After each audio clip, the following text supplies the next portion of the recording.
Hey everyone, just hanging out over here with my son Jordan. Hey.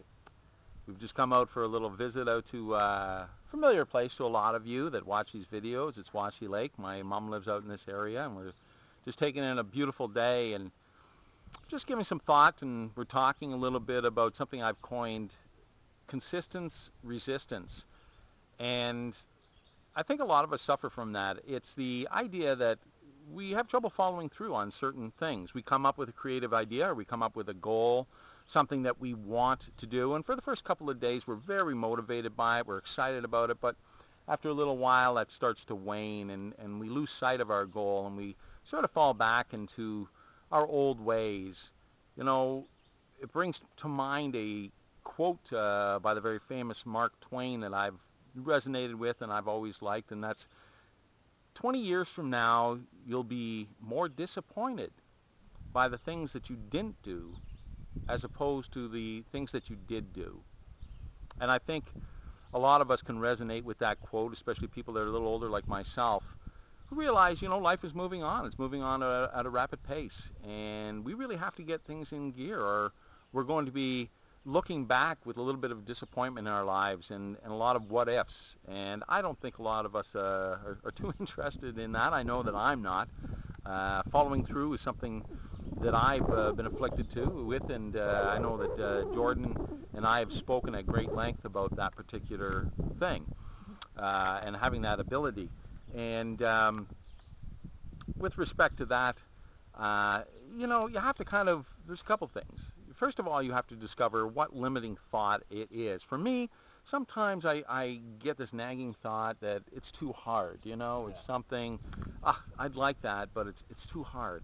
When in fact, when I digest it and I dissect that thought and I look at it, really it's not.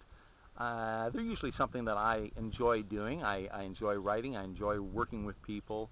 But for some reason, you've developed this particular belief structure way back in your life, and it's still there. So I think, first of all, it's having a close look at ourselves and discovering what is limiting us. Possibly it's just one thought, like I find with myself sometimes. The second thing that Jordan and I have spoken about is goals. Now, sometimes what happens is you set so many goals, you're all over the board. So like we were discussing, it's best to just narrow the focus down to, a couple, 2 or 3. In my case, it's going to be working out. And the second thing is just working on the business, my business that I'm putting together, working on the content and the web design, the website for it. And we both have said that we're going to be willing to commit 1 hour to ourselves, 1 hour a day.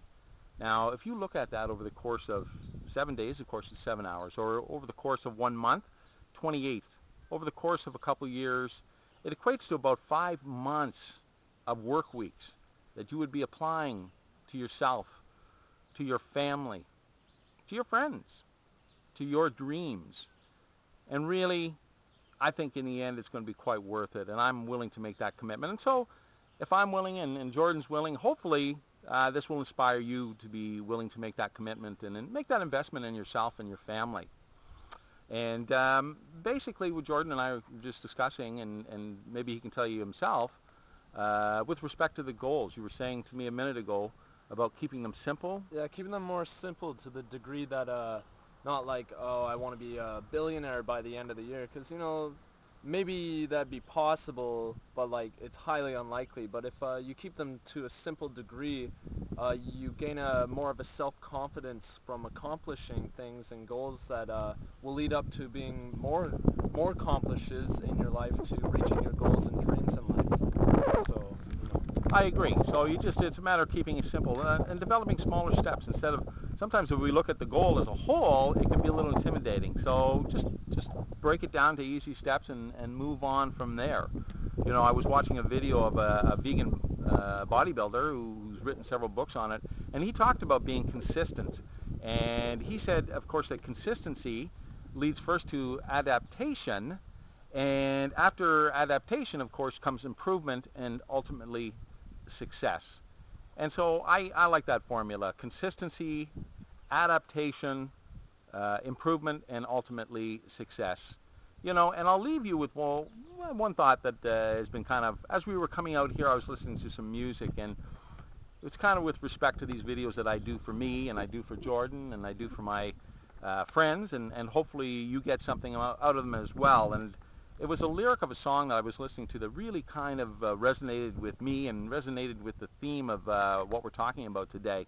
And the lyric is, I give you an inkling, I toss you an ocean, nothing more, but in the end, you get what you pay for. And I think there's a lot of truth. So make that commitment to yourself, to your family, to your friends. It'll be well worth it in the end. Peace and love.